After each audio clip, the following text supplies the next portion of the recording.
Hey, what's going on, everybody? It's episode 109 of the Audible Farm podcast, and this episode is brought to you by Couchtown Coffee. Couchtown Coffee is roasted right here in Iowa, and they will ship coffee to your house. That's right, to your house. Check them out, www.couchtowncoffee.com. Find a coffee you like, make an order, and like I said, they'll ship it to your house. It doesn't get a whole lot better than that. If it does get better than that, this is how. They roast it for you. They roast the coffee for you. So if you make an order, they roast your coffee specifically for you and then bag it and ship it to you. They're not roasting dozens and dozens of pounds and then hoping people buy it. No. They're roasting it fresh and then shipping it out. So check them out, couchtowncoffee.com. When you make an order, let them know Audible Farm sent you.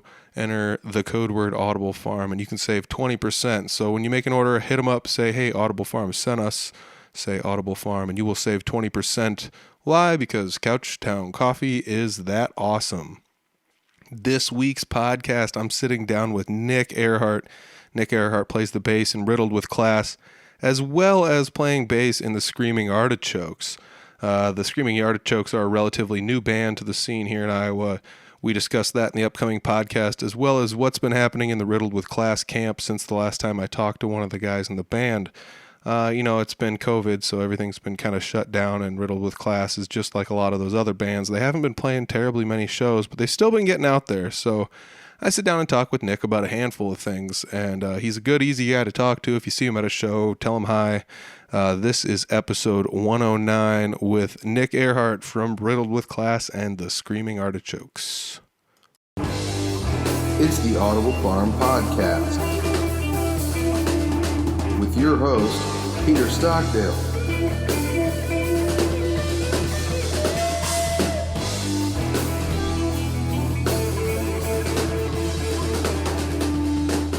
Today, I am sitting down with Nick Ehrhardt. Nick, you've joined me before on the podcast, and we've talked a little bit about some stuff. If anybody's looking for any of your past information, you can find that there. So, I don't know. I don't have my phone with me to see what episodes they were. Otherwise, I'd tell you. I'll tell you in the outro. So, how's that? Nick, you're the bassist for Riddled With Class. Riddled With Class is one of my favorite bands around the area. You guys do a lot of like cover band style stuff in what I would call like the 90s to 2000s, anything from like the rock and roll ish stuff that was happening there to punk, and just about anything in between. I mean, you're talking like Rage Against the Machine to pop punk stuff like New Found Glory. So yeah, it's really cool because I feel like that when you started the band Riddled With Class, when it was happening was not like where the majority of people going to bars were not like the big money spenders listening to that, but now it seems to be that way. Yeah. The music aged well, I guess. Yeah. And we were a completely different band then than we are now. Obviously a little more polished now. Mm-hmm. But yeah, it's kind of probably gone more pop punk ish, as time's gone on, and that's because of the guys in the group and this stuff we like to play, I guess. But yeah, I don't know. I feel like everywhere I go, there's almost always a big crowd there. This year, obviously, you haven't played too many shows, but really, who has? In all honesty, sure. Yeah. But I did actually get to see you at the Junkyard in Barnum. You guys were there not too long ago, and yeah, it was packed wall to wall in there. I spent most of my time I was kind of hiding out in the dining room. That was like, you can see from there, but it's like nobody's in there. Yeah, kind of incognito over there. Yeah. It's just like, I'm going to stick back a little bit, or I'd like go outside and like wedge the door open and stand outside and watch you. It was sure. It was kind of surprising how many people were in there actually. And it was a good crowd. The Junkyard's a good place. Ashton, I really like that dude. It's a tough place to EQ. It's not a huge place by any means, Yeah, it's pretty boxy, and there's nothing really in there to like absorb sound at all, No, but they love live music over there, and I think Barnum, in the close proximity to Fort Dodge, Manson, even Rockwell Cities, you could throw a rock, and that sounded dumb, but you get a hell of a crowd over there. So yeah, I mean, that was like one of the crazy things, because I'm sure, how many shows had you played COVID up until that point? I don't even know. Probably 4 or 5. I mean, I've been somewhat fortunate because I talked to, I mean, like you with some of your shows.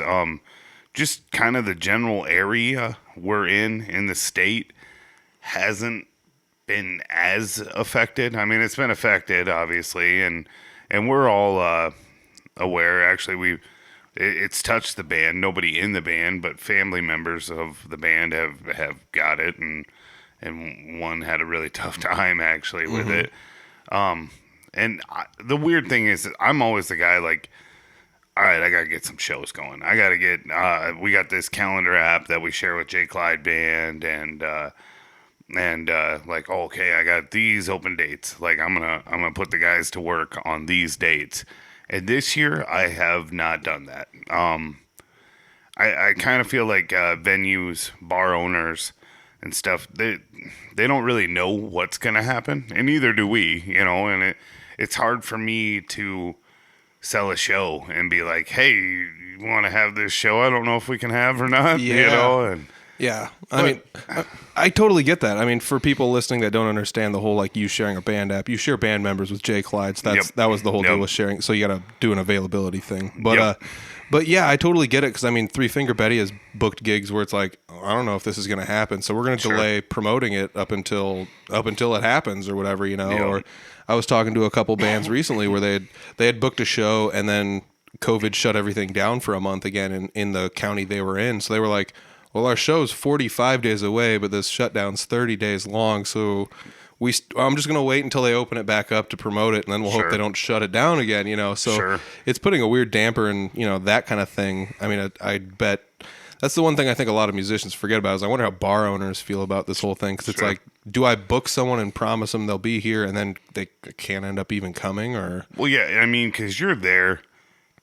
Number one, if you're a bar owner and you're booking bands and you don't like music, you might be in the wrong business. But ultimately, you are there to sell booze. I mean, and or bring people in at the very least. There are some venues. Maybe you're probably a little more familiar with the venues that booze is a secondary thing. Yeah, but for the most part, there's a reason they sell it. And I mean, they're having, because not only are they not having us there on a Friday or Saturday night to pack their place, but they're shuttered, Yeah, they can't even pack their place at all, know? Yep, or they have capacity, I mean, in the meantime, this guy's still got the mortgage on the building or the rent, depending, he's still got his insurance. Yep. I think they've gotten some breaks in that, and we lost a lot of really cool things we were going to do this summer. We had one book down for the city of Ankeny. Oh, cool. The Beats and Eats thing. Oh, sweet. That we really look forward to because we've played Des Moines. Sorry about that. That's cool. We've played Des Moines. We played like Jason Boggs' place, the Whole Avenue. Yep.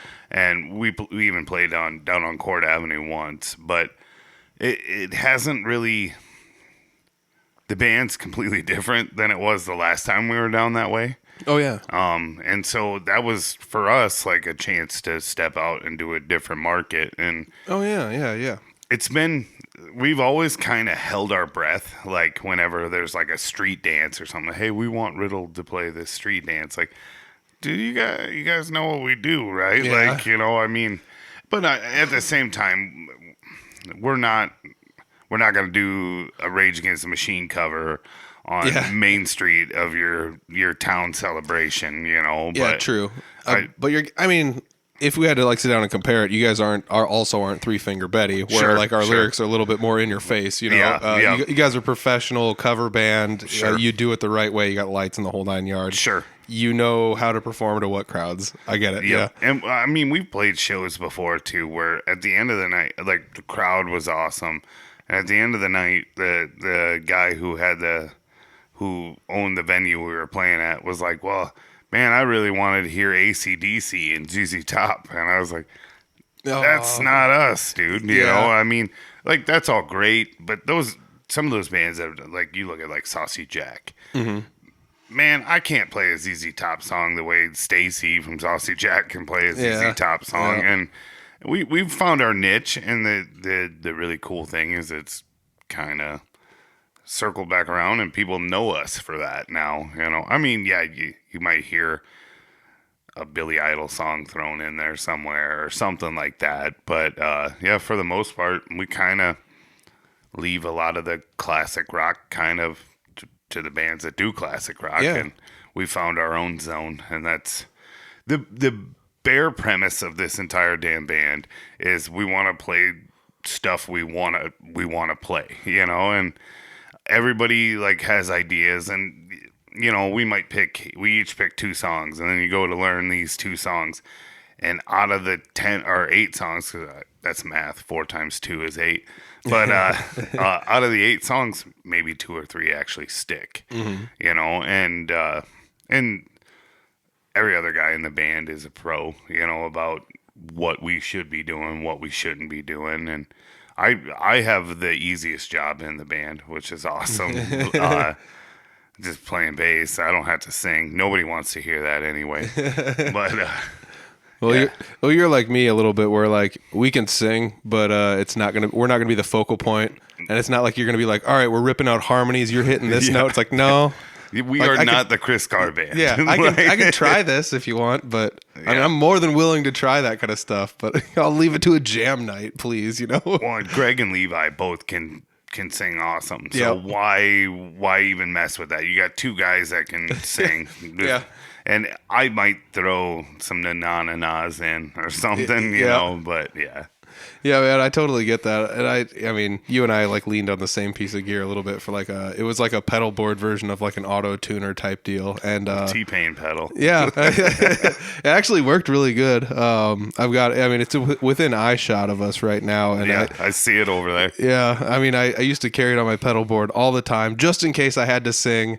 And then it was just, sometimes I found it was actually like more of a hindrance than a help. Oh, yeah. So it's like, well, we're shutting this thing off for tonight. And people would be like, you want us to hook that up? Like sound guys? And it's like, no, don't. Like, I'm running without it. It sounds better without. But if we have a sound guy that isn't my wife, I will not run it. Like, just because, like, Mark Gales has done sound for us a few times. And I can just see Mark's eyes rolling when he looks at that. Yeah. I mean, I've gotten crap from sound guys for just having it on there. They're like, what is that? And they come to like hook everything up, and it's like, nah, don't worry about it. Just don't worry about it. The worst part is on the side of that, there's a gain knob. Mm-hmm. And if you don't have that set right, like you can blow everybody else away. Oh yeah. Or if you have it set too low, they're like, I can't hear you. Yeah. And you're like, I'm sorry, that's a good thing. It is pretty fun to like dink around with those kind of pedals. And that was like one of the things I always thought was fun about you as a bassist was the pedals. But like going back to like the venues and booking shows and things like that, it's such a weird concept now, because it's like, well, the venue owner probably has to think to himself or herself, because I know a bunch of female venue owners. Actually, I know a lot of female venue managers, so like that's the way it goes. But like they've got to be thinking to themselves, I can only have half capacity here. Do I hire a full band? Or do I ask the band to like, hey, is there any way that we can do like half pay or like 3/4 pay, because you're not going to be playing to and then you end up with this weird like arm wrestling match of business with these people that you maybe had once already ironed out a deal with, where it's like, it's X amount for us to play here. And some places you can lean one way or a little bit the other way, depending on where you're playing and stuff. But like you kind of build these agreements with these bar owners or these managers. And then all of a sudden this happens, and it's like, hey, we have to adjust our previous agreement, and that's not easy for anybody. No, it happened once or twice. Not a whole lot, actually. We haven't played inside a whole lot, to be honest with you. So some of those, I don't know, the capacity restrictions haven't been as pertinent because we're outside. But we did have it happen. Our first show back actually was over in a town not far from here, and they were just like, hey, I know we agreed to this, but I'm limited. I don't know what's going to happen. But if we have a great night, I promise I'll take care of you. And sometimes you just got to have good faith in not only the business owner, but like got to work with them, man. You want to come back and play, you know? And we might have said it's X amount of money. Well, I figured any amount of money is better than no amount of money. Mm-hmm. And to be honest with you, I just want to play with my friends, you know? But I mean, that's a weird kind of place to come in too, because you don't want to come in too low or too high on a number at somebody, and then it's like, well, I'll never be able to afford this person. Sure. Or they can think the other way and say, I'll never be able to take this band seriously because they don't charge any money, you know? Sure. And that was one of the weird things as like a punk band that can play enough covers and we're exciting enough, and like it's kind of a weird thing because we kind of bring the Des Moines feel like outside of Des Moines to other places. So like I'm just going to use a bar that's in our local area, like the Sit and Bowl in Humboldt. Like they're not used to having like 2 or 3 bands come through and play a show. Sure, no. And nobody's really used to seeing that around here. But if we can convince them that it's worth at least paying us to travel out of Des Moines or out of our areas to come to these smaller towns to do it, they're willing to do it. And that's what I'm finding. There's a lot of smaller bars and places that are willing to do that, as long as you can bring, you know, enough stuff that's not just going to be considered noise to whoever's there. And that's also the rough thing, is you go to a place where they're not used to hearing original tunes. They're gonna want to hear covers, so you got to slide a couple in there here and there, and it's kind of a weird battle to play. But like you said, you don't want to come in too low, because I recall once, the only acoustic show I ever played, I actually somebody was like, you should throw your name in the hat on this, and I was like, all right, sounds good. So I threw my name in the hat, and I was like, I always try to make sure, like, I got to come in, I got to charge them what I think I can deliver, you know? So I always undersell myself a little bit, because I'm not like we said, I'm not Chris Carr, you know? Yeah. I can't do that kind of stuff, but I can do some stuff. So like I came in with a figure, and they like hit me back up the next day, and they're like, you're the lowest person by a bunch. And I was like, shit. Oops.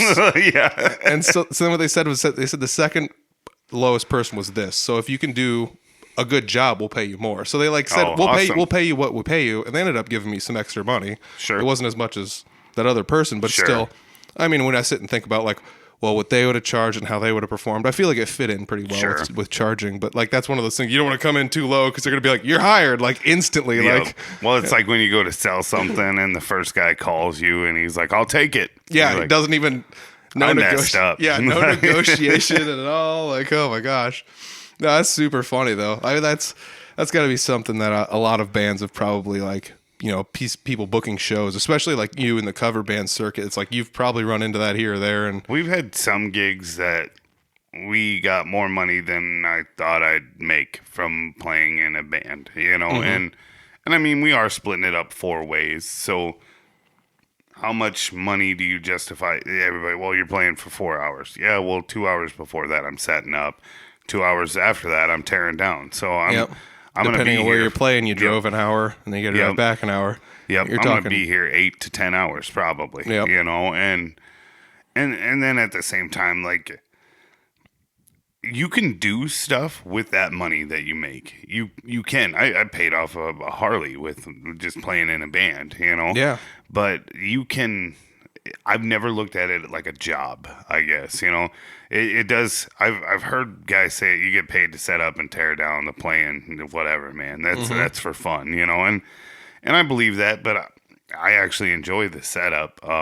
Tear down, not as much, but like, all right, guys, let's get everything out of a trailer, set it all up. We'll play for a little bit, and then let's put it all back in the trailer. You know, dude, I have such a fun dichotomy for the setup and teardown, because your setup and teardown can take 2 hours. Sure. If I'm playing a show and we're the middle band, you got 10 minutes to set up and 10 minutes to tear out. You know, so like you got to do that quick. And I mean, I've played on shows where bands that don't usually play in that format are on a show like that.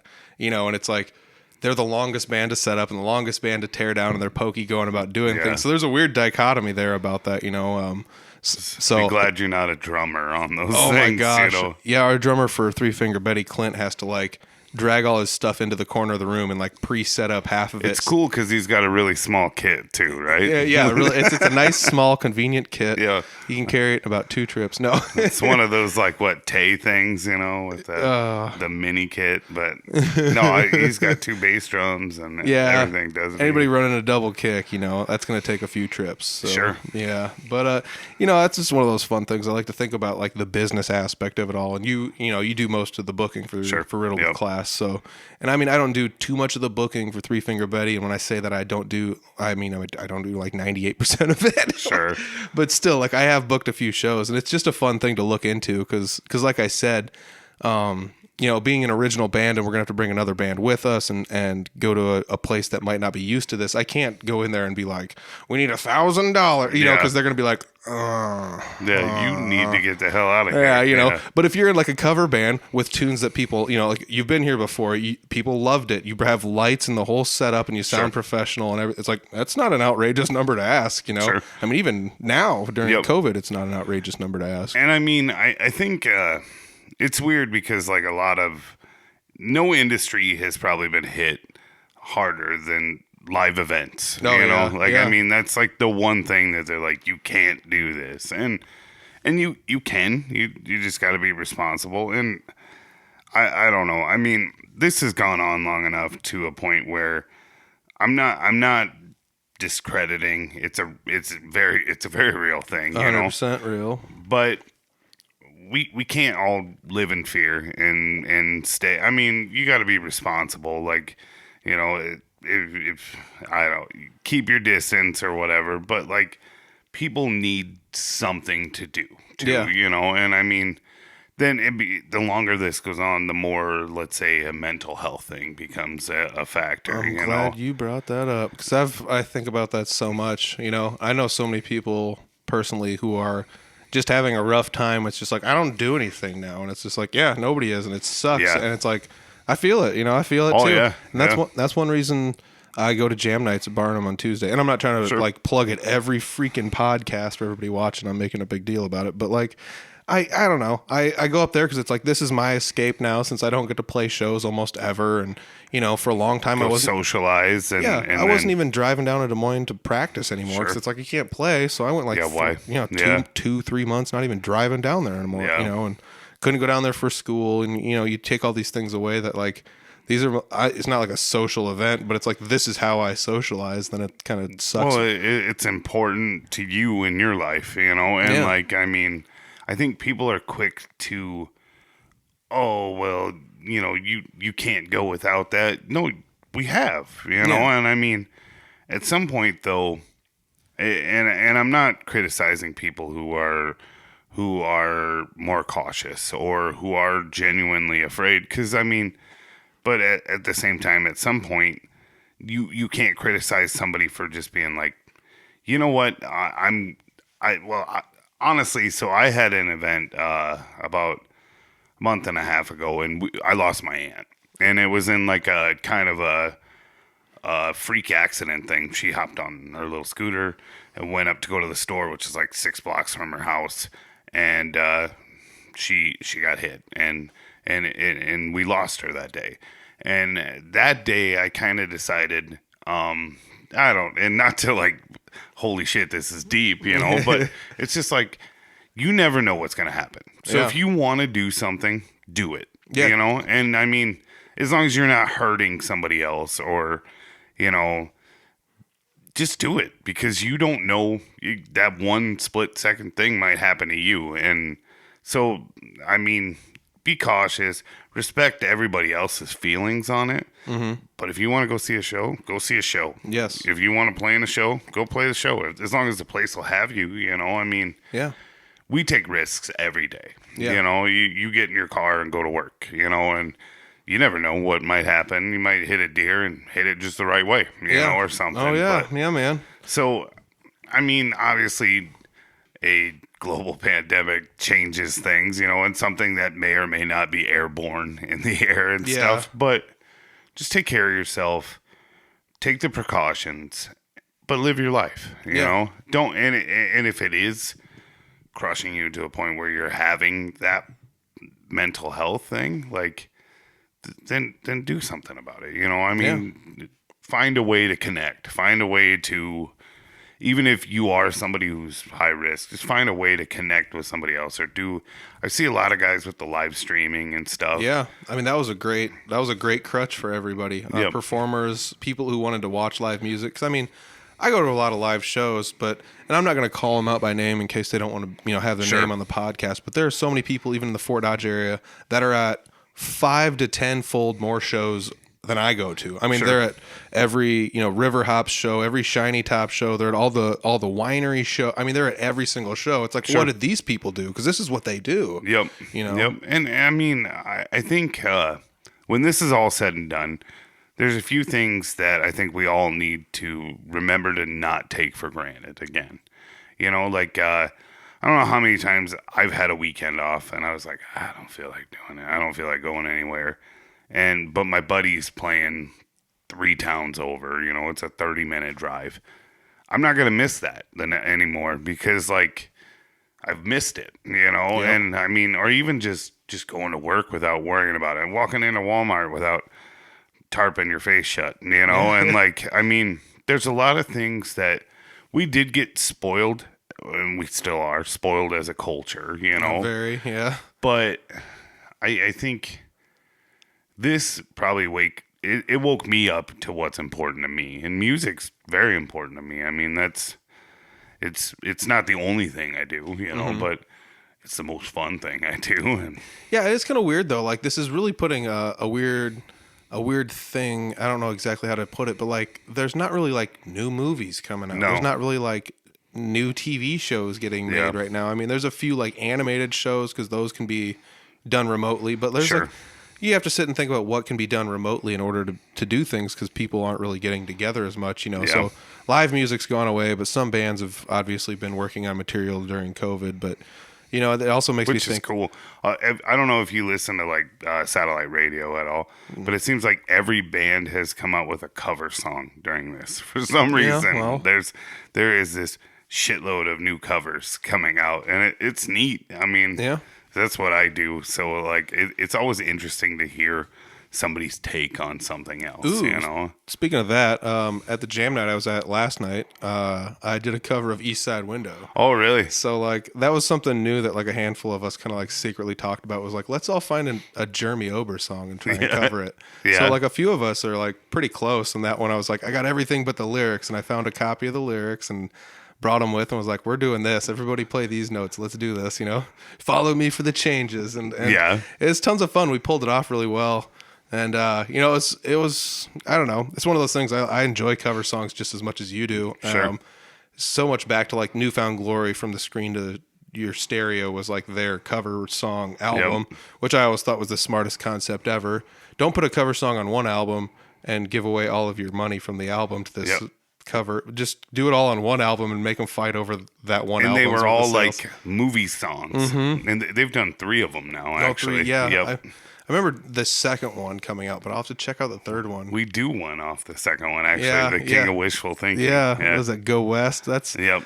And that's another one where I actually really like that song actually anyways. And then the Newfound Glory version is just dude, I didn't know this song could be better, And it's this is awesome. And speaking of which, that acoustic show I did, that was one of the songs that I was going to do an acoustic version of that song. Really? I had it in my back pocket, and I was I'll keep this one for if I need it, Sure. And I didn't end up playing it, but that was one I worked on because I was this song is, kind of fun. And that was my take on the acoustic thing was who's going to play what at acoustic shows? And I tried to remember who plays what. And it's dude, I'm going to go through and play 80s ballads and just weird stuff like that, and mix it in with 60s songs that I don't ever hear anyone playing. So people are going to get this weird assortment of stuff that nobody else ever plays, and sure. I don't know. That's I forgot where we were going with this conversation, but I think we just talk when we do this. But. Well, you're easy to talk to. That's one of my favorite things. I was conversing with somebody, Justin. Yeah. I don't know if that was on the mic, but anyways, I was conversing with him, and he was just oh, it's a great guy to talk to. And he said he talked to you the other day, and I was I gotta hit him up to be on the podcast again because you're just easy to talk to. These are always some of the best listened to podcasts with you because everybody knows you're easy to talk to. But I got this awesome Riddled With Class sticker. If you're not watching the video, you can't see it, but it's an awesome holographic Riddled with Class sticker. I don't know how many of these Nick has with him or left, but if you want one, hit him up. I'm not sure. I'm not sure if he's gonna have any at the next show, but if he does, hit him up. Say I want one of them stickers. Speaking of shows, I saw you at the Rockin' Picnic, and you weren't playing with Riddled with Class. No. Somehow I always seem to find my way to Rockin' Picnic. Yeah, it's like they can't have that show without you. Yeah. So no. This year I played with a band, Screaming Artichokes.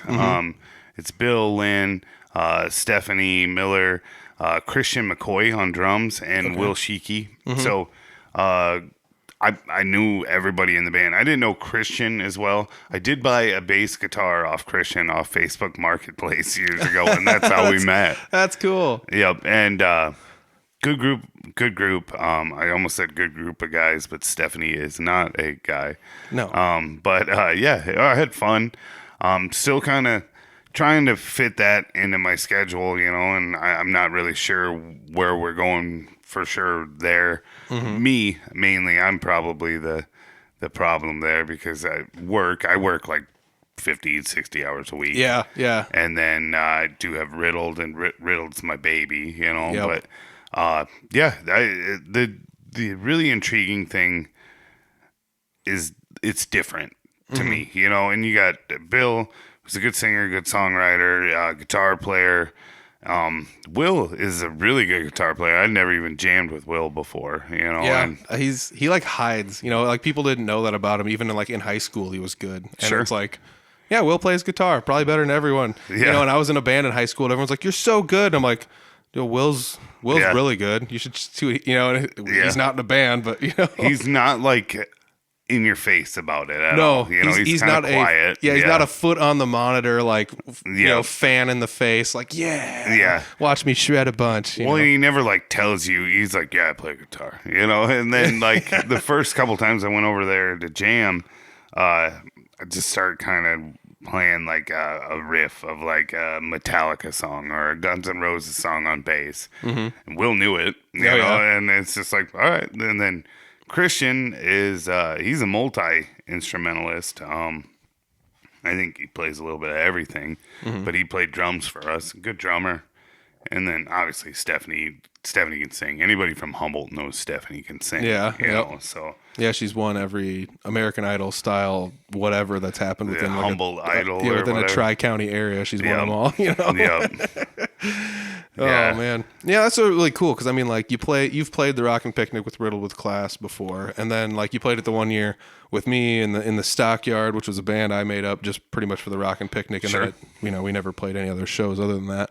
That might just be that thing. We're only coming to that show ever, and Sure. it's, it's a one-off type deal. But and I was wondering about that with Screaming Artichokes. Are you guys going to do a one-off thing, or do you think you're going to try and do a little bit of the bar circuit, or maybe play a show here in town? Or I think that's kind of the plan is to, but with other bands, Oh, yeah. One thing about Screaming Artichokes is Bill's not really a cover guy, and I mean, we'll do them, but Bill wants to do the originals, and that's cool. I like that stuff too. But I don't think Bill wants to come out and play for 4 hours. I don't know that anybody really is I want to play for 4 hours. I but can't wait. Yeah, unless we're going to throw it back at this. Unless you're Chris Carr, who plays Yep. 4 hours nonstop. Yeah. Well, and Riddled, though, anytime, we always talk about, I'd love to do more 2-hour and 3-hour shows. But at the same time, I might be alone in this. I don't know. I'll have to ask the guys. When we play 2 hours, I'm I'm just getting warmed up. Let's go. Yeah, but yep. it's, so I don't mind that. And we're doing covers, but if you had a 4-hour original band and you didn't do any covers, I don't know that there's a whole lot of people that would sit through the whole thing, I mean, It'd be tough. I Yeah. mean, and I'm not trying to be hey, but Betty's done 2 hours. Sure. And it's well, we did 2 covers in 2 hours. Yeah. And Yep. it's and I think that's fine, it's okay, but it's still barely enough to keep them. And I'm Sure. not trying to say that Betty's abrasive, but it's just the way it goes. And The sad thing is people just want to hear what they know most of the time, and I mean, it could be just two different crowds though too, because like on that show we played with a cover band, sure, and so I'm assuming since they were the headliner, people came to see them, so like we didn't fit in because but then at the same time, if you just went to like a punk venue and played only covers, they'd hate you, especially if you're just and you're right. That's I guess I'm always thinking about where we're playing, in bars mainly. And I mean, I think if we went down and played for an hour before, you guys down at like Lefties or something, people would be like, why are they doing this? But you never know, dude. I feel like that could be one of those situations like Van Halen, rest in peace. Sad deal. But Van Halen always used to bring like Cool in the Gang as an opener. It's like, what the hell are you doing? And they're like, we want someone here to get the party going. So when we hit the stage, everyone's feeling good. And it's like, that you guys might be the perfect band for that, like freaking professional punk rock party starters, you know? Like, you never know. It is weird sometimes. You'll see like a band and you're like, why the hell is that band opening up for that band? And like, it always seems to work though, and it's like there are people who are a lot smarter about this than me making these decisions. Yeah, true. But oh man, it's really cool too because like Riddled With Class kind of rose up out of the ashes of H-Town Hooligans. Yep. And Billy Lynn started H-Town Hooligans like 8 billion years ago. No, sure. it was like 10 or 15 years ago. It's been a while. Yeah, so he started that band and like. Out of the ashes of that came you into Riddled With Class, and it's like you said, it's transformed into something that's completely different than H-Town Hooligans ever was when you were in there at the end of H-Town Hooligans. But it's kind of cool to see you come back. I'm not sure if Billy was in the band when you were in the band, but it's cool to see this all come back to like, oh, it's you and Billy in a band back together, like and years and years later. Well, H-Town Hooligans was always Bill's thing, and then and actually Bill was in Riddled for like 2 weeks, I think, but it is kind of a full circle thing, and and I've grown a lot as a musician I'm a bass player, but I've grown a lot like in that sense, and it's been fun. I mean, and that's the hard thing is time sometimes, because all those guys and girl are awesome, it's just, I got promoted back in May, actually at work, and I got a little more responsibility now than I had before, and finding time sometimes is tough, but I have every intention of, sticking around and get a show, we play that show, and if they find somebody who has more time for them at some point, I would wholeheartedly understand that as well. But I really hope that that's not a one-off thing, Yeah, and definitely. So, and I kind of like the idea of going and doing some shows with other bands. That's one thing Riddled's actually talked about too, is like being more involved with other bands and let's say, if Riddled and Betty did a show together, there might be people that they're diehard Three Finger Betty fans, but they're like, hey, if they're not playing and these guys are playing somewhere, I'll go see them, and vice versa, and not just that, but like the coolest people I've ever met in my life are musicians, like you just have fun, and I don't know, that idea is exciting. So I'm hoping that I can work that out, but yeah, time and all. And I mean, I'd say this about time, but everybody's got their 50 million things they have to do and stuff. But, yeah. And I mean, as far as like getting promotion and stuff like that, I know that like some people in the music business are like, you're selling out into the man, that they have that whole like anarchy, that whole nonsense thing. Not that it's nonsense, but like you got to have a 9 to 5 to do what we're doing. We're not making a gazillion dollars. We're not, There are a handful of people that can make music their one and only job, and I am not one of those people. Yeah. But I love my job. I sell cars. Well, and now I'm sales manager actually, and I work for a good place. And I mean, it's allowed me to take care of the things I need to take care of, And, it's dude, management is so not punk rock. It is not. It is not. And I try really hard to not be like the typical manager, but my hair is graying as we go, and no, I got a great gig, and it's not. I don't know. I can't imagine doing anything else, but I mean, if they were like, oh, to do this job, you'd have to give up playing music, and I'd be like, I don't want to do that job then, but. Well, let's hope it doesn't ever come to that. I don't know if I've ever had a job that said that, No, but I have had a couple that kind of like look down on musicians, and I thought that was always kind of weird because I look at musicians and I think some musicians are some are pretty sporadic, but some are some of the most like organized individuals I know, because it's like, who else has the time to balance out like a regular life and a job and then like a full-time hobby? Sure. And I'm not trying to like look down on anyone, but some people it's like, what do you do? It's like, I go to work and then I come home and I drink beer and then I go, watch the TV and I go to bed, and it's like, oh, you don't have a hobby, and here I can like balance all this stuff, or, any other musician, but like. Well, I like to drink beer too sometimes, but so you're just knocking them all, just checking them all right off the list. Not on school nights, so I every now and then, I guess. But yeah, I mean, because I try to dedicate. It used to be an hour.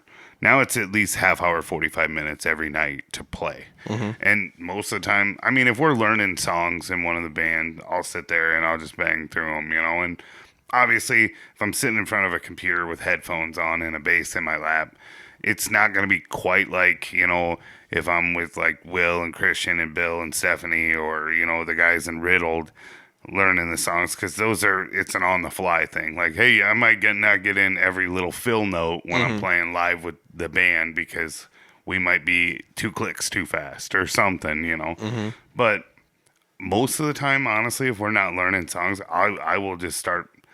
Hey, I want to look into this band, and I'll just sit there and try to figure out a couple of their songs, you know, and then before I know it, I'm down some rabbit hole, and I'm like, it's 10:30, I gotta get up at 6:15, like unplug it, go to bed, But it's funny because like I think about that too. I talked to Jeremy Ober like 10 or so episodes back about like practicing, and he's like, well, there's a difference between like, goofing around or just like trying to figure stuff out, or like exactly what you're trying to do with your practicing. Are you like wood shedding really hard and trying to better your technique or whatever? Sure. But like I have found myself, like you said, like for a while I would go on Spotify and just be like, what's like a classic rock song that doesn't seem terribly hard? So it's just like, let's pull up like There's Only One Way to Rock. Yeah. And so it's like, let's just pull this up and set a radio station based on this. And then it's just like, na na na na na na na na. It's like, oh, I can play this song now. And then it's just like, all right, next song. And then you just start to go through them. You're like, I've learned a few of these just kind of on the fly. You can kind of sort of guess the key. If you can't, it's like,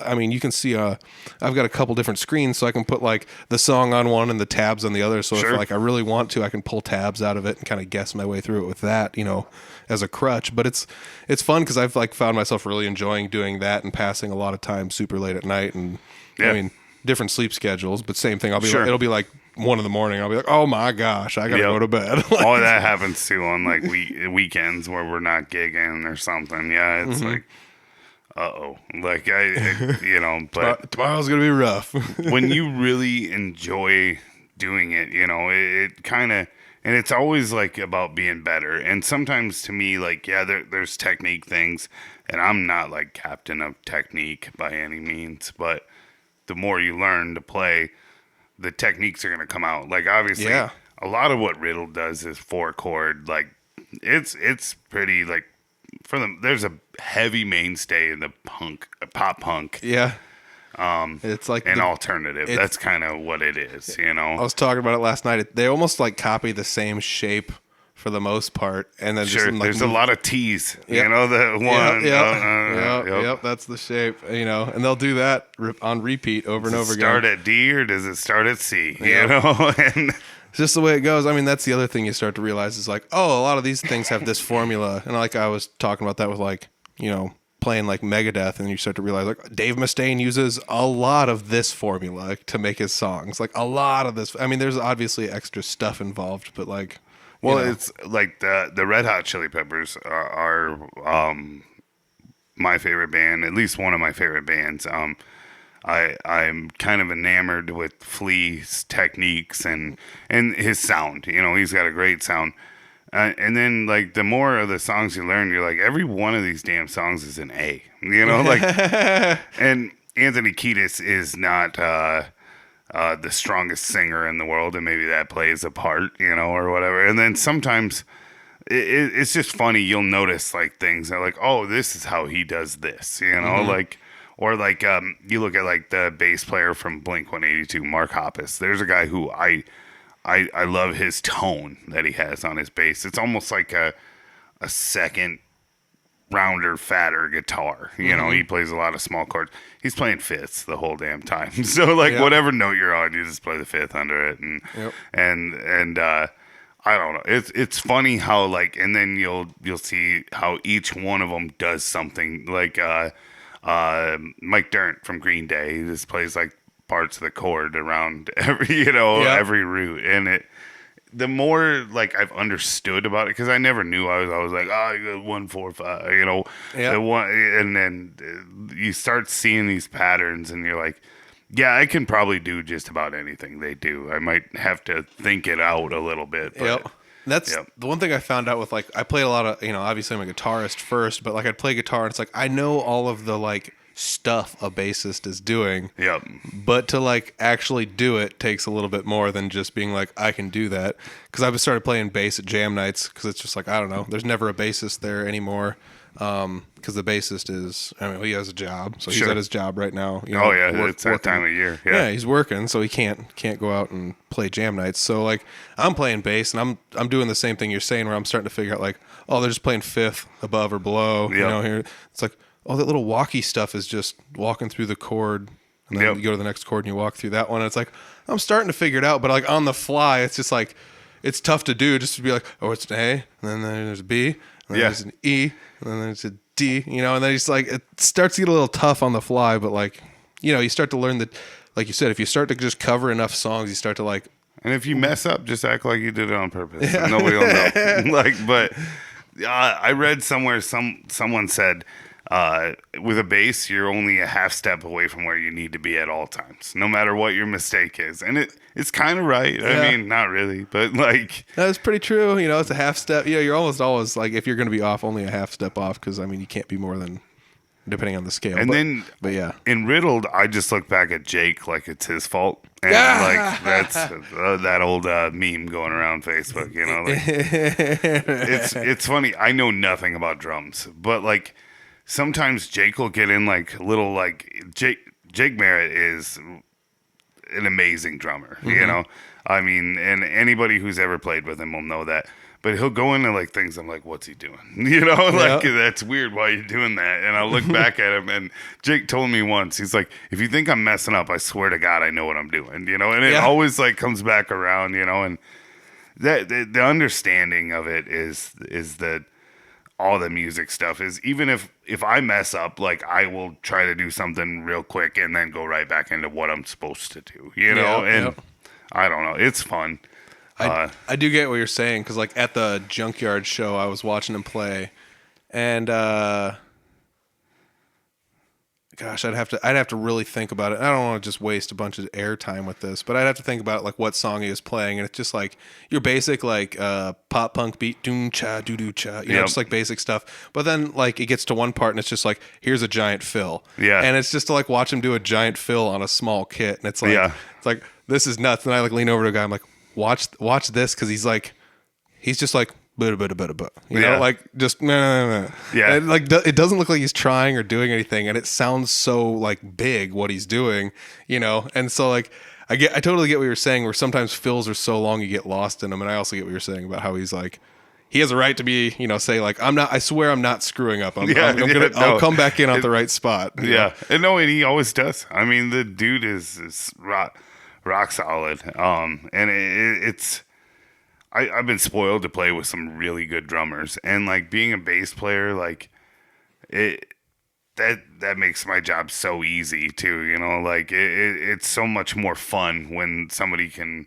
really play the kit, you know. And, but that dude is something. I mean, and like he'll just do these things, and you're like, what's he doing? And it ends right where it should. Yeah. And it's right back in the pocket, and you're just like, whoa, But Yeah, it took me a long time playing next to Clint, even when we were like younger, growing up. Like, try to just like, he's a good drummer too. yeah, try to not just be like, wow, like you're Yeah. playing mid songs, be like, oh, that was cool, and like, oh wait, I'm playing a song, like. Good job, bro. Yeah, like stop everything. Everybody stop. That was neat. That thing you did with the double kicks, that was cool. Like Yeah. But yeah, I totally get what you're saying. And even with him too, like in Three Finger Betty, he's got some stuff where like we've got like some of our songs have like a faster beat, so he'll do like an 8-beat drum fill, and it's like you're like halfway through, you're like, I'm kind of getting lost in this, a little bit, but at the same time, it's just like we always come back to that one, and it hits on the one, and that's where it's at, though. Like I feel like a lot of that is kind of just that's showbiz, baby. Sure, it's just the way it goes. Well, and like my main job, I think, as a bass player, I don't do bass solos really. I don't really do any of that stuff. I mean, we have a couple of songs that are like, that's my cowbell song, but like for the most part, like my job is to be here, and I just want to be steady, like Michael Anthony from Van Halen. That guy made a shitload of money by not messing up. Yeah. It's like Trent Dilfer winning the Super Bowl. Like, don't fuck up, dude. You're going to be great. And like that's kind of my and I mean, if there's a little run up or something, I can do that. But like, but it's awesome. Like, and then we have a couple of songs where it's like that's a good song for a bass player, Yep. And yeah, I got 2 really good guitar players in my bands, both bands. And just stay out of their way. Yeah. Yeah. And I feel like that was like one of the things that was like some of the best advice I got like at jam nights, was just like, just stay out of the way until it's your turn to get in the way, and then get in the way. Like those bass songs for you. It's like, oh, this song's bass heavy. This is you. It's all you. Here comes the Space Hog song. Everybody suck it for a second. This is mine, but. Oh, love it. And that is the truth though. Cause I mean, as far as, like I said, I'm not a bassist, but I have a bass and I play the bass when I do, but like at jam nights, it's like, heck yeah, give me the bass, so I'm starting to find that out too, where it's just like, if I'm playing lead guitar, I almost don't need to play most of whatever the rhythm guitarist is playing. I can just kind of fart around in the key, but I can't really do that on the bass. No. I have to follow the rhythm of the song very closely, and everybody jokes about it and laughs about it, until it's not there. Like, and I mean, there are some bands that can like pull it off, and not have a bass. The White Stripes never had a bass player. Mm-hmm. He did have a guitar strung really weird, and there was a bass string on that guitar, But I mean, it's pretty, when it's not there, it's very noticeable, I mean, but you don't hear a whole lot of people talking about the Eddie Van Halen of bass, for instance, or, the Jimi Hendrix of bass, and I mean, you want me to, I mean, I could name a handful. I'm sure you could too, but like, I get what you're saying. They're just not out there. Like Jaco Pastorius. Yep. I mean, to you and me, it's obvious, but to somebody that's just like listening, like, who the hell are you talking about? And some of those people, if you played them a Jaco song, they'd be like, "Yeah, I'm not into it, dude." And I'm sort of one of them. Like I understand how fantastic he was, or like Victor Wooten, or Billy Sheehan. I mean, Billy Sheehan was one that's But even then, if you like, you could be like, Billy Sheehan's awesome. Like, play some Mr. Big for him, and they're like, like this guy's awesome. It's like, no, you don't get it. And like the Les Claypools, which I have no interest in that kind of stuff either. Like, I mean, it's awesome, but I don't care. Yeah, it's a guy playing the bass like a banjo instead of like a bass. Yeah, and but I mean, there's so many that are just great, But even I think 90% of them knew when to sit back. I mean, if you look at like early Red Hot Chili Peppers, like I'm talking like pre-Blood Sugar Sex Magic, which was the one that made them huge, Flea would play like so fast, he's slapping and popping so fast that I don't know how he did it, because I can't think that fast, But they got bigger when he learned to sit back and take his turn, He's simplified, really. I mean, or like a band like the Foo Fighters, and Nate Mendel's a fantastic bass player, but he's not he's pretty chill with it, like he knows when it's his, what he's got to do. And I don't know. I think that's probably the biggest thing about playing bass is just knowing where you fit, you know, because if you sit outside of where you fit, everybody notices. Like if you make a slight mistake, you're off a half step. 99, your buddy who's a musician is snickering out in the crowd at you, and you got to do whatever you can to not laugh or turn beet red, you know. But as long as you know where you fit, most of the time you're not going to make that mistake, you know. And it is bass. Probably there's a lot of feel, and if you don't have feel, it's hard to get feel, But I talked a long time about that. No, I totally get it though too. I was trying to think of a way to interject with a topic, and I totally got lost on the topic. But I think you're right though about like a bassist needs to learn like when to fall back. And I mean, you're talking about Flea kind of just like, this is where I stand out, and this is where I'm not supposed to stand out, And sure, I mean, even like, let's just break it down to our local area, like. Alejandro Trevino is like the local Flea, I guess, quote unquote, woo, or whatever. But like Vino's pretty damn good. Yeah, he's good. I actually like made fun of that. I was at a jam night and Ober showed up, and I'm like, this is like Billy Madison when like the dude plays the violin all perfect, and Billy's just like honking out on the clarinet. And he's just like, he's good. Like that's how I feel when Ober shows up. That's same to you with Vino. Both of those dudes, though, but they'll just be like, yeah, man, I'm pretty good at it. I'm okay. Yeah, I practice sometimes. Hey, man, I like what you did there, or whatever. And but like, it's funny because like, I mean, I know I'm not trying to be like, woo, those guys, but like Jeremy and him are in a band together. They're in Brutal Republic together. Sure. And if Ober wants to go ham, Vino knows where to fit in. And if Vino wants to go ham, like he could go ham the whole time, but like he knows when to fit, and that's just one of those things. They have a really good dynamic. They also have a hell of a guy quarterbacking it in the back there. Yeah. Caleb oh my God, knows Caleb what he's Ferry. doing. Yeah. Understated hero of the band for sure. Yeah. But and that's like one of those things I never think too much to like, there's so many people that are like, well, bassists don't ever do anything. And it's like, sometimes feel like that's the best bass playing is like the more you sit back. I mean, don't just play like 4 A's and then, 4 E's and then 4 D's, maybe do a little bit with it or change, the rhythm of your plucking and it's not just straight quarter notes the whole way through. I remember, I was playing, and it's been a while since we've been on this thing together. You're on this thing every week, but it's been a while since I've been on this thing, and I don't know. Was I doing the In the Misery thing at all then? I don't think so. So I had a band for like a very short period of time with some of the guys. It was me and Levi. Okay. And then some of the guys from Tantrum to Blind. And we did I remember you mentioning that to me maybe outside a show somewhere. Sure. Yeah, we did. I have 5 shows. We had like 3 lead singers over the course of 5 shows. Oh, wow. Scotty and Josh Nielsen sang with us. And but I remember we played a Seether song. And we did a little harder rock covers in that band. And we did a Seether song. And the whole goddamn song was D and G, like the whole. So like I had to like hold and then up to the G, and then like so you try to like add something to it, and like it's totally like with them the guitar is the only thing that mattered. Like I think you could play bass in the band Seether with 1 string on a bass, but and it's tuned to like open C or something, but like it just I know what you're talking about with that. Just and every time we play, I'd be like, this damn song, but like then there's other songs like Creep by Radiohead is literally 3 chords the whole way through on a bass. On a guitar, I guess you guys go C to C minor, but fun to play. I enjoy playing that song, but that damn, I can't even remember the name of the song, but it was just every time I'd look down and see it on the set list, like,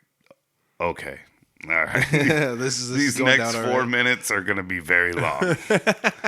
No, and I love that too, though. You like get to a song, it's really simple, and sometimes you can find ways to church it up, and that's like one of the funnest parts at jam nights is like you're playing a song, and then it's like, all right, we get the first verse and the first chorus down. It's like, I got this song down pat, and then the next verse is like, I'm gonna try a couple things here and see if I can diddle a little Or bit. at least get a band member to just look at you like, what are you doing over there? Yeah. And it almost always happens, but like, you know, but by the end of the song, it's just like, oh, I found some fun ways to funk this song up a little bit, you know? And some of them, like, I love that when there's like some room to do a little something, or even just like a little flingy thing on something, you know. But yeah, I don't know. Some of it is just like, is this over yet? There's a hand.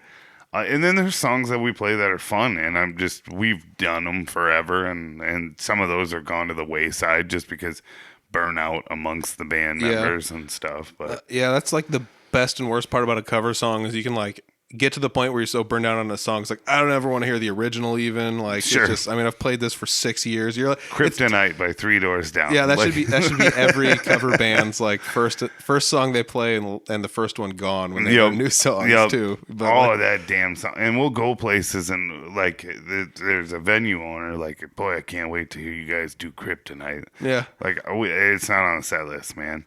But you own the place. Like, I guess we'll do the damn song. You know, like, yeah, I mean, we're not even like a Three Finger Betty, a cover band, and people have yelled Kryptonite, and it's like, that's how popular. No, go for it. It's how popular it is, though. Seriously, like, I mean, it's been that one. Cumbersome has been yelled at us before. I mean, and then you get we don't do that song anymore either. It's official. It's on camera and audio. That's good though. I feel like that's another one that's over covered, but at the same rate. What's that Silverchair song? Tomorrow. If I heard it, I would know it. But every damn band, we did A-Bait, and then I went back up, and not this year, but the years previous, and every cover band did that song, and it's like that for me. That's like, I don't want to do it, you know. Yeah. So, like, I mean, that's another part of like finding your avenue and knowing your audience and having a little bit, you know, I don't want to say more business sense or whatever, but it's just like other people play this song, I probably shouldn't play this song, you know. Sure. And, I mean, there's obviously if you're covering tunes, people are going to like the same tunes, and you can't just like claim a song because it's not yours or whatever. But like, there's some of that, like, I want to say like honor amongst thieves in the covering thing where it's, when I first started going to jam nights, it was like, I got to find songs that nobody else plays. So I went to a couple and it was like, I haven't heard anybody play this song yet. I don't know anybody that plays it. So this is going to be my song, you know? Sure. And you start to kind of claim songs as your own, and it sucks too. Cause like, I hate going to jam nights, and it's like, you dick, that's my song. Like, now I can't play that song, you know, or whatever, but it's like, it's not my song. I didn't write it, you know, it's somebody else's tune. And that's just it too, is, so Riddled's got a couple of shows coming up.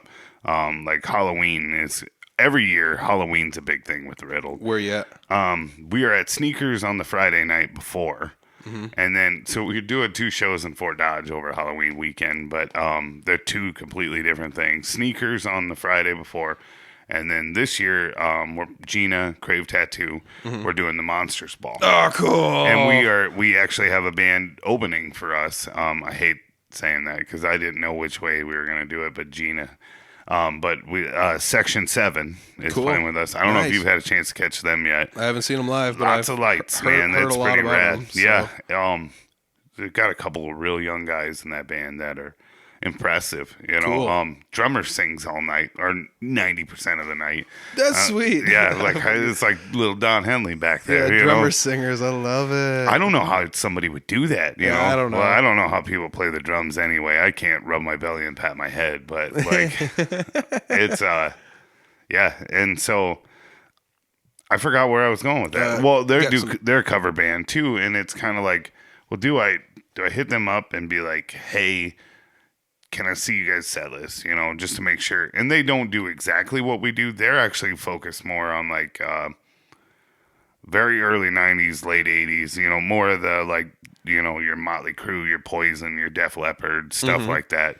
Hair bands maybe, I guess. Yeah. But maybe not, you know, entirely. But so it's like, do I hit the dudes up and be like, hey man, you guys want to compare set lists before we go do this, you know? And then it's like, no. Whatever they're going to play, we're not going to do it the same way either, you know? So if there are repeats, there it is what it is, you know? And yeah, we own 0 of these songs we're playing. But well, I always thought about that too. Like, what's the courteousness of here? Like, should the opener, if you got like an opener and a closer and everybody's playing covers, should they like, how do you do that? How do you make sure that, because I mean, like the opener could like just come in and steal all the the good stuff or the easy stuff or whatever. And I mean, that happens at jams too, where it's just like, who's gonna play? You know, like Johnny Cash. You know, there's just a handful of songs. Like everybody plays this song at a jam night sometime, but who's gonna be the one to pull the trigger on it? Who's got Red House tonight? Yeah. You know, like Jeremy Ober is gonna Red House. Yeah, but I mean, so like, one of our shows got canceled.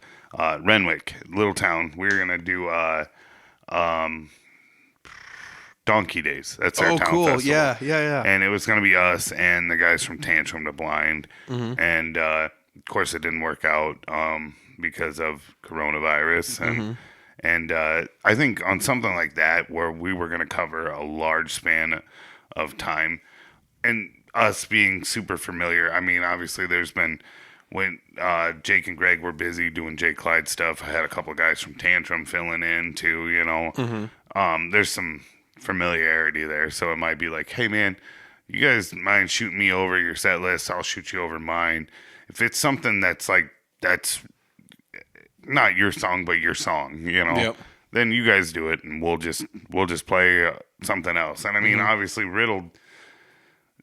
They do a lot of 90s stuff too and stuff, but Riddled's got a lot more of like the punk and indie and stuff like that. Like we'll just do more of that. You guys can do more of the Alice in Chains and you know, that kind of stuff. But yeah, also those like super long shows. Like imagine you guys are both playing 3-hour sets or something, you know. And then you start to like think about like, well, we're probably gonna have some overlap, but it's not like if you were at a bar for 6 hours, you'd probably hear a same tune repeated at least once. Somebody's throwing that another $1 in the jukebox, exactly. and that's it. Yeah. Yep. So I mean, it happens, and people aren't just like, I'm out of here because one song played what twice. Just happened. Yeah, this is horrible. But if it's their closer and your opener, they might be like, wait a second, what? I swear to God, if I hear Kryptonite one more time, no, yeah. Yeah, I know what you mean. And I try not to worry about it anyway, you know, and just, Yeah, but I mean, that's like always rough going to jam nights where it's like, oh, I got like 4 or 5 songs I like to play at jam nights that are kind of easy. And then you get up there and you're like, this guy played my song. Like, you know, it's like, but like you said, it's, I don't know in this song, I didn't write it, you know, and so I'm just playing it. And, you know, it's tough when it's like, I don't know. Especially at jam nights, like there's only so many songs to play. And like you said, if we both cover like 90s alternative-ish sort of kind of stuff, like where's probably, you know, it'll happen. But there's only so many songs in the Lithium set list, you know, like, but yeah. And I don't, we do a lot of the 90s stuff. And one thing, like Greg and Jake joined in the band and Levi, because I'm the only one that's kind of hunkered down, and I sort of claim this for myself at this point or beforehand, and those guys, like, they brought a different perspective, and we're doing, you know, newer stuff that I thought we would do, and all of a sudden, like, there's like this like mid 2000s indie thing that all of us have kind of enjoyed. It was like Franz Ferdinand. The one song that they had. I don't know if they ever had anything else really land, you know, but.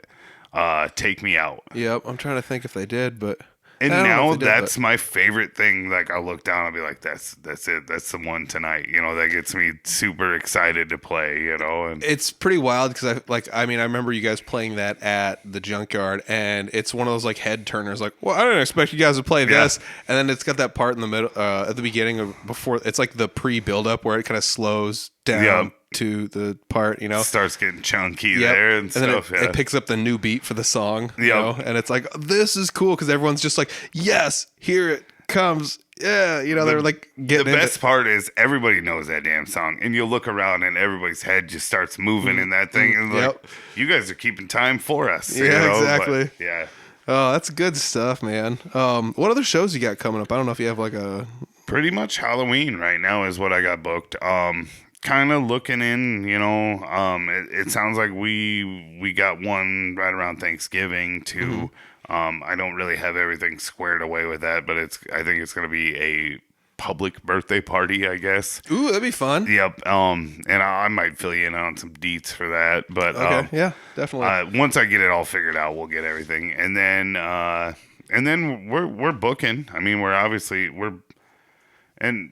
I mean, we're open for shows, you know, everybody's got stuff going on, you know, and stuff. And we're trying not to hit it super hard, but we're not saying no if somebody calls, you know. And that's kind of been the philosophy on this, is like, I'm not gonna go approach somebody and be like, hey, please give me a show, you know. But next year we plan on getting out there a little more, you know, as spring into summer and stuff, and yeah, hopefully we keep kind of growing as a band here, you know, because it seems like, well, I think this podcast has been good for the band too. I appreciate all the promotion. Yeah, definitely. All of us have been on there. Yeah. Yes, every one of you have. Yep. Yeah, I mean, you've been on here 3 times. Everyone else has only been on here once. I talk way more than any of those guys too. But, but yeah, and then see kind of what happens with Screaming Artichokes. I'd like to do, you know, a couple of the 1 hour, 1.5 hour shows with those guys, and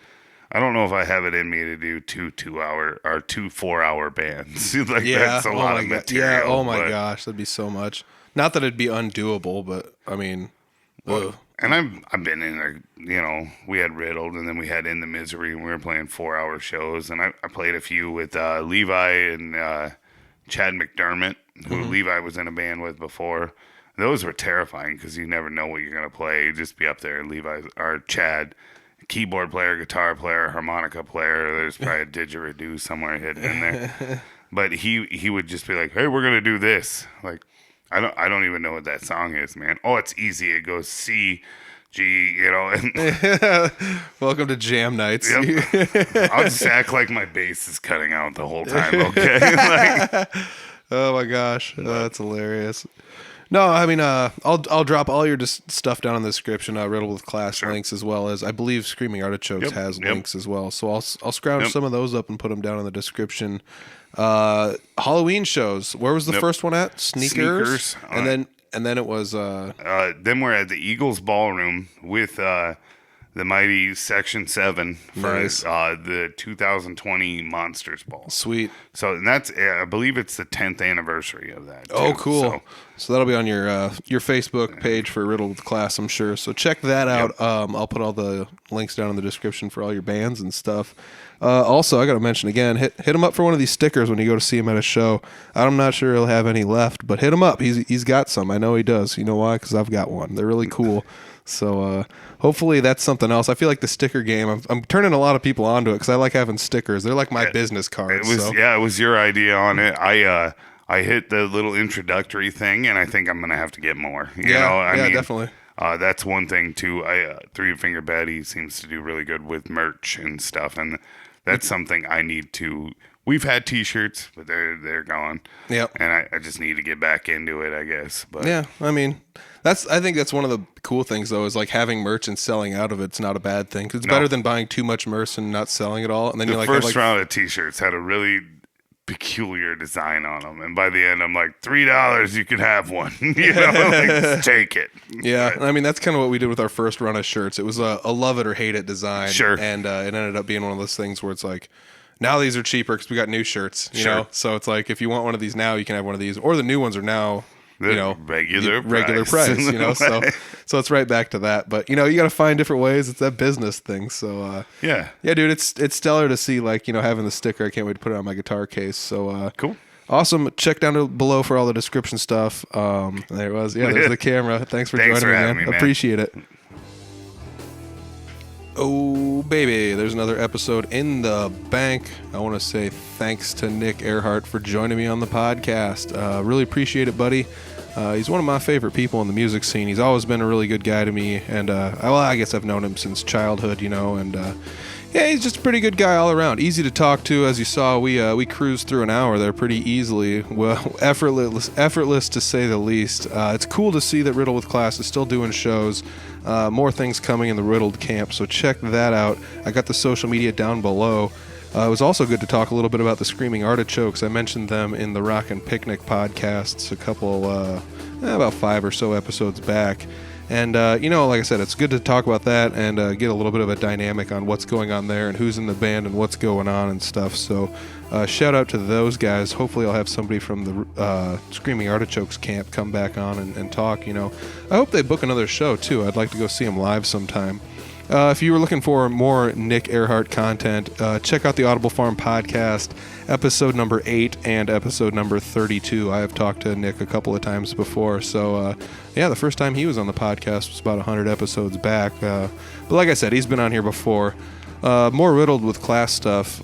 Check out their stickers if you go see them live. Say, hey, I heard on the Audible Farm podcast you had stickers, and I want one, and how do I get one? I don't know. Like I said, I don't know if they'll have any left by the time they play another show, but check it out.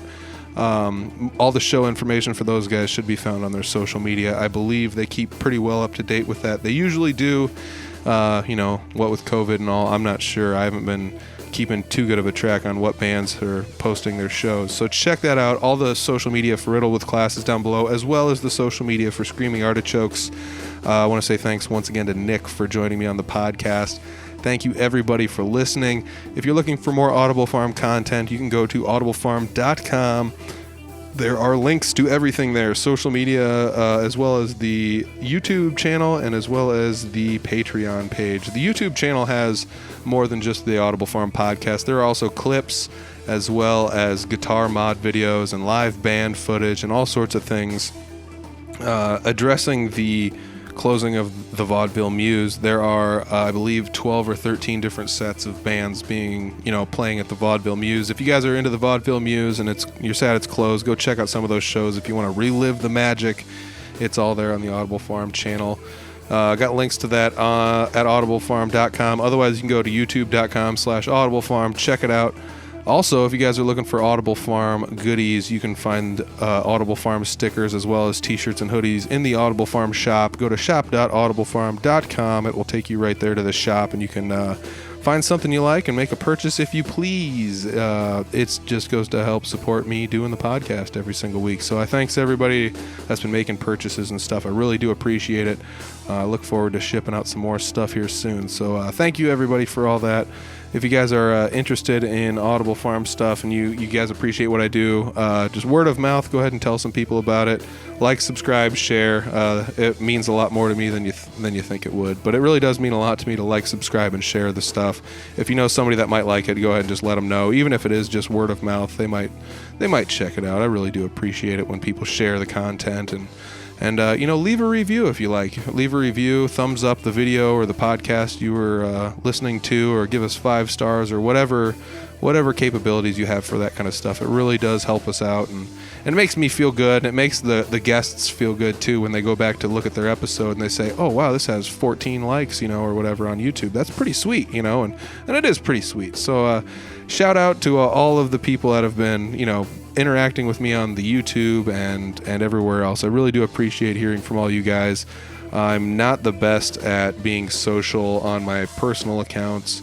As a matter of fact, I don't have personal accounts on a lot of social media platforms that are being used today, but I do have some personal accounts, and like I said, I'm not the best at contacting people with them. So if you want to shoot me a message, shoot it to me at Audible Farm. Any of the Audible Farm social medias, they're all at Audible Farm. And I believe I'm done plugging everything I need to plug for Audible Farm. So yeah, check out the YouTube account, subscribe to it. Check out that Patreon page for full video versions of the podcast. It only costs $1 a month, and you will get all of the videos on there. I am trying to find a way. I may end up trying to upload the full video versions there early if I record them early. So there's an opportunity you will get to hear the podcast or even see it before anybody else if you're on the Patreon page. So check that out as well. I got to say thanks to everybody that's been reaching out and networking. If anybody is listening that wants to hear more about what I have going on, like I don't already talk on every episode of my own podcast, go ahead and check out the McAllister Hours podcast. Go to the Facebook social media platforms and scroll around. You will find a link to me, the host, Peter, being on the McAllister Hours podcast. It was really cool to sit down and chat with him about all sorts of good stuff, not just podcasting, but music and even pro wrestling and things like that. So I got to say thanks, Coleman, for having me on your podcast. I really appreciate it. If everybody is interested in this podcast and you're looking for more Iowa news, music, goodies, production kind of stuff, everything in the R&B, rap, and hip-hop, all the way to music production and more, that's where you should go check it out. So check it out, the McAllister Hours Project. like I said, go to any of the Audible Farm social medias, scroll around and find the link. It's there. It's definitely there. I've shared it a bunch. So appreciate it. Go check out his podcast, subscribe, let him know Audible Farm sent you. And thanks, guys. Really appreciate it. I'll check you guys next week. Peace.